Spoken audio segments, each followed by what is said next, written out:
you made a choice to click on this video. Or did you? Right now, as you're listening to these words, billions of neurons are firing in your brain, chemical reactions cascading through neural pathways, patterns laid down by genetics, experiences, the breakfast you ate this morning. Every decision you think you're making, from the biggest life choices to whether you'll keep watching this video, might already be written in the language of physics. This isn't some abstract philosophical puzzle. This is about you, right here, right now. The promotion you're chasing, the relationship you're in, the dreams you're pursuing. What if none of it is really up to you? What if free will is the greatest illusion we've ever told ourselves? Picture this. You're standing in a coffee shop, staring at the menu, cappuccino or latte. You deliberate, weigh your options, make your choice. That moment of decision, that feeling of control, feels absolutely real, doesn't it? But here's what neuroscientist Benjamin Libet discovered in the 1980s. He hooked people up to brain monitors and asked them to perform simple actions, like flexing their wrist. What he found changed everything. The brain activity that preceded the action, the readiness potential, began several hundred milliseconds before people reported being aware of their intention to move. The brain had already decided, before the conscious mind even knew there was a decision to make. Your brain chose before you chose. Sam Harris, the neuroscientist and philosopher, puts it this way: you are not the author of your thoughts. They simply appear in consciousness, like clouds forming in an empty sky. But wait, surely our complex human decisions are different from simple wrist movements? Surely when we're choosing careers, partners, life paths, we're exercising genuine free will. Here's where it gets disturbing. Meet your brain on decision making. Every choice you make emerges from a storm of neural activity you didn't choose.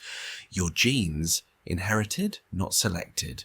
Your environment, circumstantial, not planned. Your experiences, accumulated, not authored. The determinist view says it simply: we live in a universe governed by physical laws. Every atom, every molecule, every neural firing follows the laws of physics.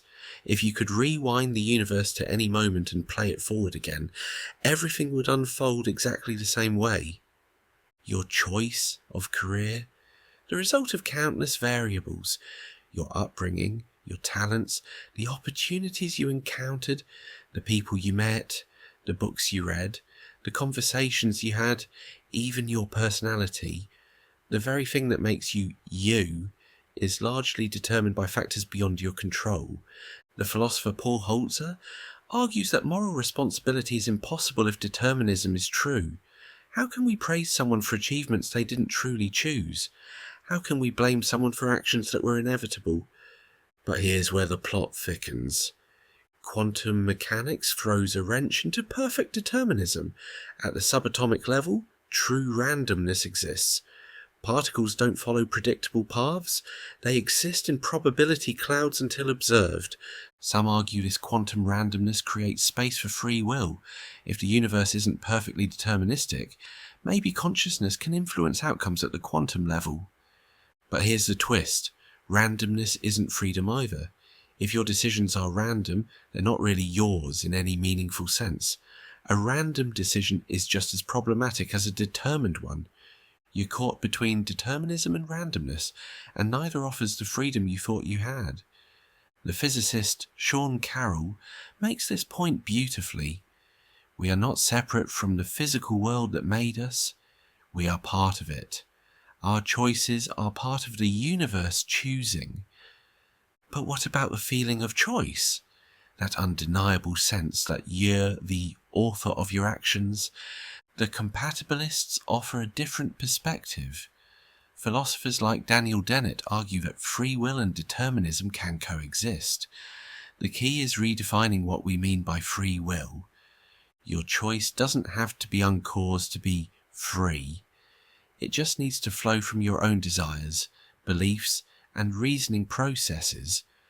When you choose chocolate over vanilla, that choice expresses your preferences, your values, your identity. Even if those preferences were shaped by forces beyond your control, they're still authentically yours in the moment of choosing. Think about it this way.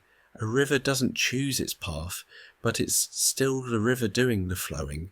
Your choices might be determined, but they're still your choices, emerging from the unique pattern of experiences, genetics, and circumstances that make you who you are. The existentialist Jean-Paul Sartre went even further, arguing that humans are condemned to be free. Even if our choices are influenced by countless factors, we're still the ones making them. We can't escape the responsibility of choosing. But there's something deeper here, something that challenges how we think about punishment, achievement, and human nature itself. If free will is an illusion, what happens to justice, to praise and blame, to the entire structure of human society? The philosopher Dirk Pereboom argues that we need to rethink criminal justice entirely. Instead of retributive punishment, making criminals pay for their choices, we should focus on rehabilitation and protection. If someone's actions stem from factors beyond their control, punishment becomes a form of cruelty. But here's the paradox. Even if free will is an illusion, believing in it might be necessary for human flourishing. Studies show that people who believe in free will are more likely to help others, less likely to cheat, and more likely to take responsibility for their actions. The psychologist Roy Baumeister found that when people's belief in free will is undermined, they become more aggressive and less cooperative. The illusion of choice might be more important than the reality of choice. This creates a fascinating tension. We might need to believe in something that isn't true in order to live good lives. But what if we're asking the wrong question entirely? Instead of asking, do we have free will? What if we asked, what kind of freedom do we actually have?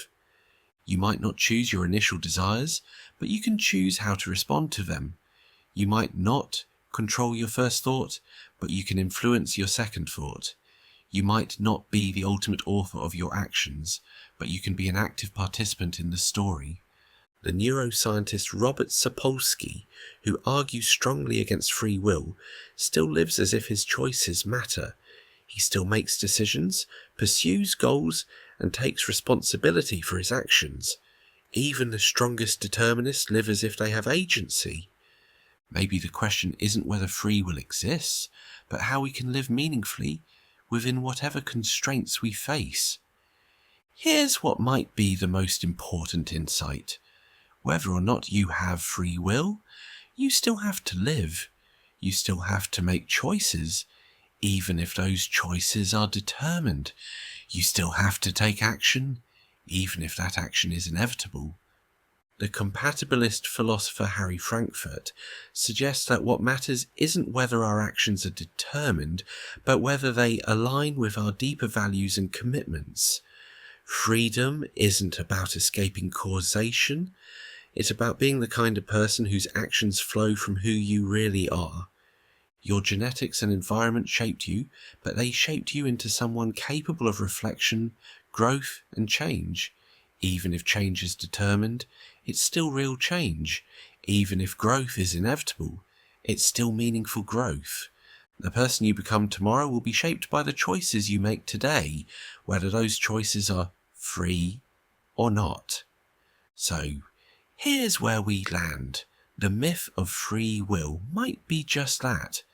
A myth, but it's a myth that makes us human. It's a myth that enables civilization, morality, and meaning. You are not the unmoved mover, the ultimate author of your actions. You are not separate from the physical universe that made you, but you are still you, a unique pattern of matter and energy, shaped by countless influences, but expressing them in your own distinctive way. Your choices might be determined, but they're still your choices. Your actions might be inevitable, but they're still your actions.